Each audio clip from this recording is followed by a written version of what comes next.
Welcome to all. इस presentation में reaction turbine के ऊपर हम एक और वैरायटी का प्रॉब्लम लेके आए हैं, जिससे आपको अधिक से अधिक वैरायटी यहीं पे एक्सपोजर मिल जाए। बाकी आपको स्वयं से प्रैक्टिस करनी है। एक चीज और, ये न्यूमेरिकल देखने से पहले इसमें एक नया कॉन्सेप्ट इंट्रोड्यूस हुआ है, जो इसका एक्सप्लेनेशन हमने अगले प्रेजेंटेशन में दिया है, जिसमें ब्लेड हाइट कैसे कैलकुलेट करते हैं एक्सियल फ्लो टरबाइंस की हमने वो बताया है। और वही कॉन्सेप्ट ब्लेड हाइट वाला यहाँ पे इस्तेमाल होने वाला है। यदि आपको समझने में थोड़ी सी तकलीफ हो तो आप वाला पहले देख लें, फिर ये वाला देखें। तो न्यूमेरिकल में क्या बोला गया है, स्टीम टरबाइन है पार्सन्स ब्लेड, पार्सन्स टरबाइन बोल दी गई आपको सीधी सीधी। तो पार्सन्स बोल दिया गया, तो पार्सन्स बोल दिया गया मतलब V1 is equal to VR2, V2 is equal to VR1, alpha is equal to phi and theta is equal to beta। और एक चीज और होती है पार्सन्स में, VF1 is equal to VF2, flow velocity भी बराबर है। उसके बाद क्या कहा गया है कि delivers dry saturated steam eight 25 बार। ड्राई सैचुरेटेड स्टीम का मतलब क्या हुआ कि जो ब्लेड है, जो फिक्स्ड ब्लेड्स हैं, वहां से जब स्टीम निकल रही है एक्सपैंड होने के बाद, वो ड्राई सैचुरेटेड है। इसका मतलब वो जब ऐसे निकल रही है तो ये ऐसे यहाँ पे इसका एग्जिट हो रहा है, ये यहाँ पे ड्राई सैचुरेटेड मतलब यहाँ पे, मतलब उसमें मॉइस्चर कंटेंट, ड्राइनेस फ्रैक्शन क्या है उसका, मतलब कि 1, ड्राइनेस फ्रैक्शन कितना है, 1 है। मतलब वो कही होगी कैसे, उसमें रीहीट हुआ होगा, फिर उसको ऐसे निकाले होंगे तो यहाँ पे निकल रही, रीहीट या सुपर हीट हुई, सुपर हीट हुई होगी, रीहीट नहीं। तो ड्राइनेस फ्रैक्शन कितना, ड्राई सैचुरेटेड मतलब ड्राइनेस फ्रैक्शन जो टरबाइन में आ रही है अपनी जो स्टीम, उसका ड्राइनेस फ्रैक्शन कितना है, 1, ड्राई सैचुरेटेड है इसलिए। और क्या बोला गया है कि कितनी स्पीड में निकल रही है फिक्स्ड ब्लेड से, फिक्स्ड ब्लेड से जो निकलती है तो उसकी स्पीड कौन सी हो जाती है, V1। हमने बताया था आपको पिछले एग्जांपल में भी, तो फिक्स्ड ब्लेड से निकलने वाली V1। और ब्लेड हाइट जो दी गई है, कितनी ब्लेड हाइट को अपन लोग रिप्रेजेंट करेंगे H से 5 सेंटीमीटर, इसको SI में चेंज कर लें 0.05 मीटर। And moving blade exit angle, ध्यान दीजिए, थोड़ा सा डायग्राम समझें फिर समझेंगे।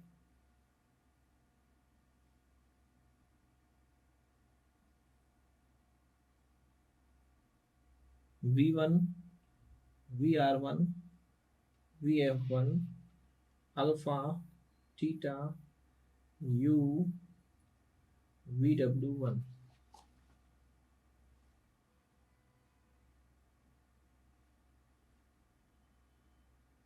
VR2, VW2, oh sorry, V2, VF2,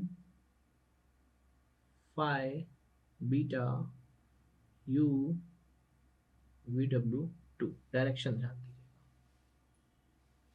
अब क्या बोला, ब्लेड हाइट हमने लिख ली, मूविंग ब्लेड का एग्जिट एंगल, मूविंग ब्लेड ये है, फिक्स ब्लेड यहां से लगी होगी, मूविंग ब्लेड का एग्जिट एंगल कौन सा होता है,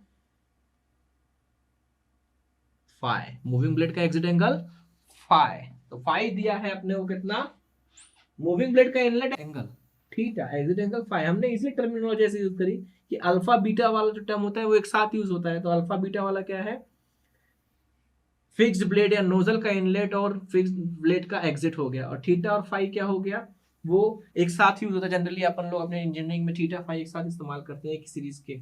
तो थीटा हमने ब्लेड का इनलेट और ब्लेड का एग्जिट फाई, तो फ्लाई ब्लेड का एग्जिट, मूविंग ब्लेड का एग्जिट दिया है कितना, 18 डिग्रीज। 18 डिग्रीज मतलब अल्फा भी कितना हो गया अपना 18, पार्सन्स टरबाइन है इसलिए। Flow component of velocity at inlet मतलब VF1 कितना दिया है, 70% of blade velocity. Blade velocity 70% मतलब 0.7 ऑफ ब्लेड वेलोसिटी मतलब U। Steam supplied at the rate of 1200 kg per hour, 1200 kg per hour. इसको चेंज कर लें आप, 1200 अपॉन 3600 kg पर सेकेंड, ये हो जाएगा।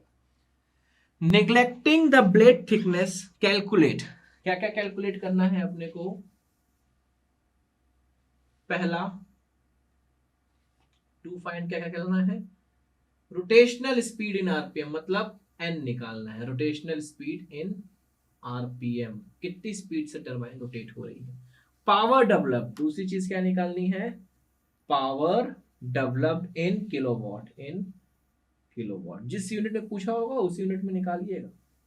उसके बाद ब्लेड एफिशिएंसी या डायग्राम एफिशिएंसी, और उसमें एक चीज अपने को और दी है कि एट 25 बार, जितने भी बार प्रेशर में है, स्पेसिफिक वॉल्यूम कितना दिया है अपने को, 1.213 मीटर क्यूब पर केजी। अभी किस लिए दिया अभी समझेंगे। अब यहां से स्टार्ट करते हैं सॉल्यूशन। सॉल्यूशन में सबसे पहले अपने को पता है V1 इक्वल टू VR2 हो जाएगा, और VR1 is equal to V2 हो जाएगा। Alpha is equal to five, theta is equal to alpha is equal to 5, तो 5 इज इक्वल टू 18 है, तो अल्फा भी 18।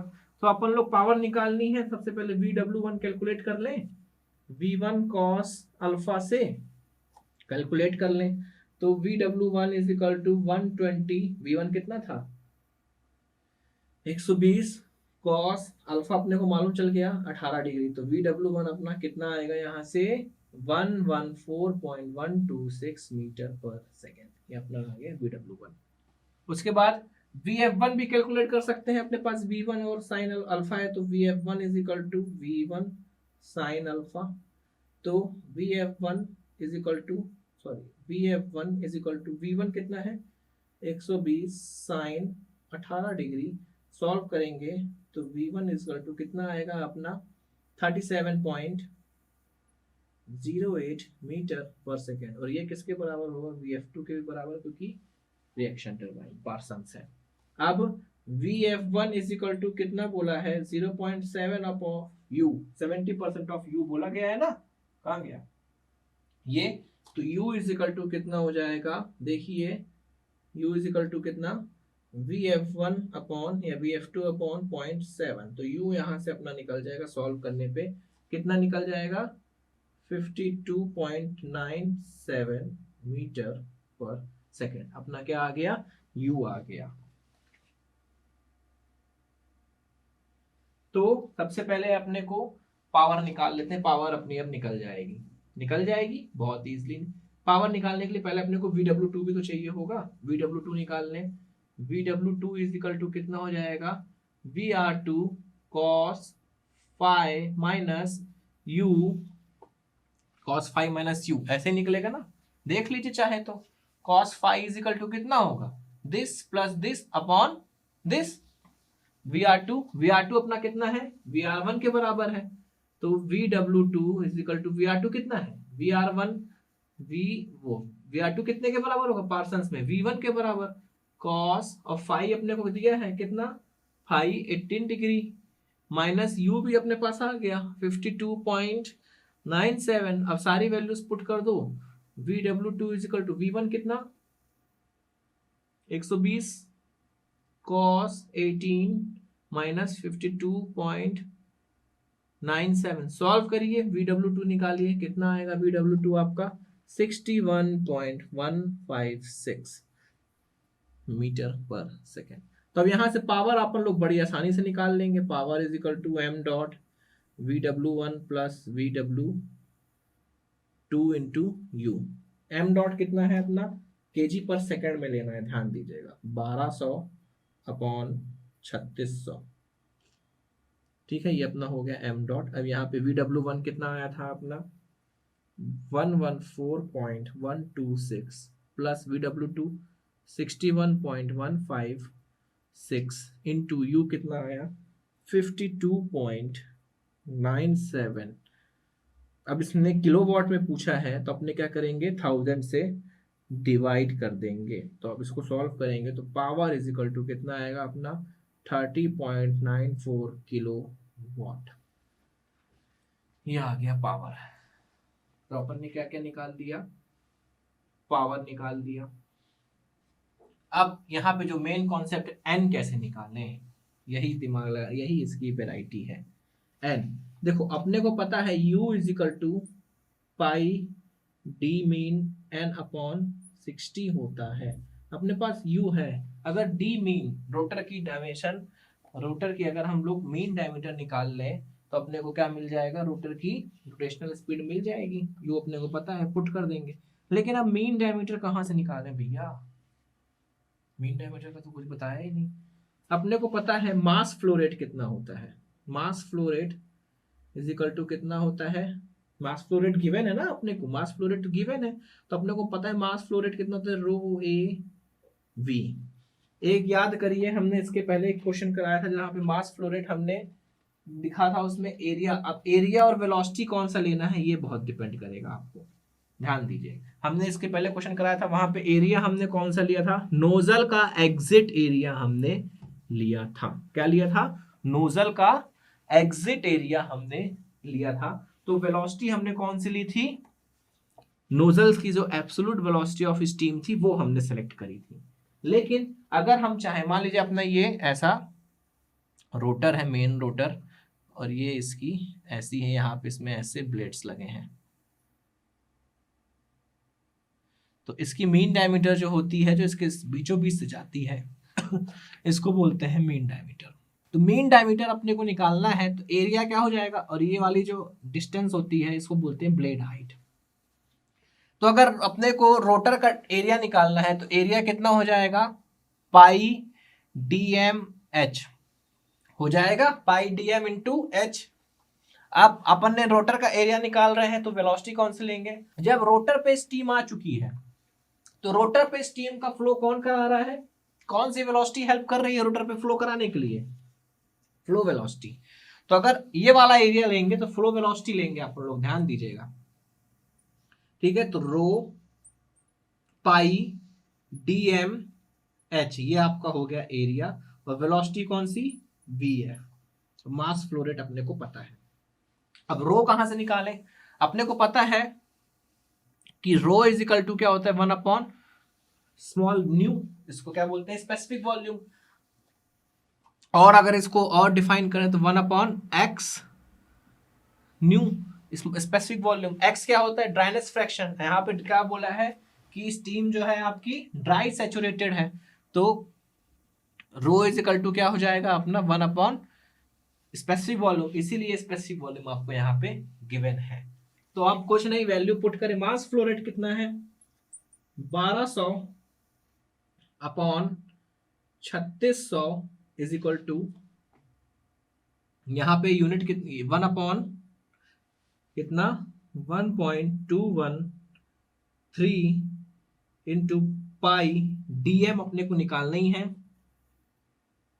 एच अपने को दिया है कितना 0.05 मीटर इंटू फ्लो वेलोसिटी कितनी है अपने पास 37.08 इतनी दी है। तो अब यहाँ पे डीएम बस बचा, तो डीएम निकाल लेंगे यहाँ से, तो डीएम निकल जाएगा यहाँ से कितना 0.694 मीटर, क्या हो गया अपना डीएम। अब डीएम निकल गया तो अपन लोग क्या कर सकते हैं, क्या बचा, डीएम निकलने के बाद मास ये निकाल सकते हैं, यहाँ पे पुट करें u इज इक्वल टू कितना है, ये वाली इक्वेशन को यहाँ पे u इज इक्वल टू कितना है 52.97 is equal to pi 0.694 into n/60 करेंगे, तो यहाँ से अपना जो होगा n निकल के आएगा, n कितना आ रहा है 1457.7 RPM, ये अपना क्या हो गया n निकल गया। अब इसमें एक चीज और निकालनी है, दो चीज निकल गई, तीसरा क्या बचा अपनी ब्लेड इफिशिएंसी। ब्लेड इफिशिएंसी का फॉर्मूला अपने को पता है कि क्या है, turbine work upon inlet energy, inlet energy कितनी है V1² plus VR2² minus VR1² क्योंकि ये रिएक्शन टरबाइन है तो इसमें रिएक्शन कंपोनेंट भी आएगा। अब इसको अपन लोग क्या लिख सकते हैं P/m लिख सकते हैं, तो अपने के पास क्योंकि अपन क्यों लिख रहे हैं क्योंकि P भी है m डॉट भी है, तो अलग से क्यों निकालें, ये वैल्यू पुट कर देंगे। V1 है अपने पास, बिल्कुल है। अब क्या VR2 है, VR2 तो अपना क्या हो जाएगा वही V1 हो जाएगा, और VR1 V2 नहीं निकाला अपन ने, तो VR1 निकाल लें अपन लोग, निकाल लेते हैं। तो VR1 is equal to VR1² is equal to VW1 minus U का होल स्क्वायर प्लस VF1 का स्क्वायर। अपन ने पाइथागोरस थ्योरम लगा दी ए बी सी के बीच में, तो ए बी सी के बीच में नहीं, ए बी सी के बीच में, तो यहाँ पे hypotenuse VR1 square equal to VW1 minus U का whole square plus VF1 square. अपने पास VW1 भी है, यू भी है, VF1 भी है, तो यहाँ से अपन डायरेक्ट सॉल्व करके आप लिखिएगा, मैं तो डायरेक्ट लिख रहा हूँ, आप सॉल्व करिएगा। VR1 कितना आ जाएगा 71.519 मीटर पर सेकेंड, और VR2 अपने को पता है किसके बराबर होगा V1 के, तो कितना हो जाएगा, कितना 120। देख लीजिए VR2 ज्यादा है VR1 से। रिजल्ट चेक करने का भी तरीका है, जो कॉन्सेप्ट हमने पढ़े हैं वो अप्लाई हो रहे हैं न्यूमेरिकल में कि नहीं। हमने क्या पढ़ा कि VR2 ज्यादा होना चाहिए VR1 से कॉन्सेप्ट में, तो वही चीज न्यूमेरिकल में वेरीफाई भी हो रही है। अब इन सारी वैल्यूज को आप यहाँ पे पुट कर देंगे तो ब्लेड इफिशियंसी अपने पास, पावर कितनी है,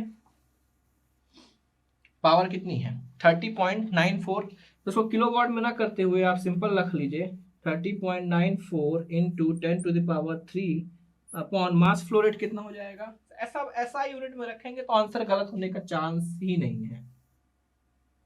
1200 अपॉन 3600 अपॉन ये सारी वैल्यूज रख दीजिए, कौन कौन सी, V1 स्क्वायर अपॉन 2, V1 कितना है 120 स्क्वायर अपॉन 2 प्लस VR2 कितना आया 120 स्क्वायर माइनस VR1 71.52 का स्क्वायर अपॉन 2। इसको सॉल्व करेंगे तो ब्लेड इफिशियंसी जो निकल के आएगी अपनी कितनी आएगी 0.7837।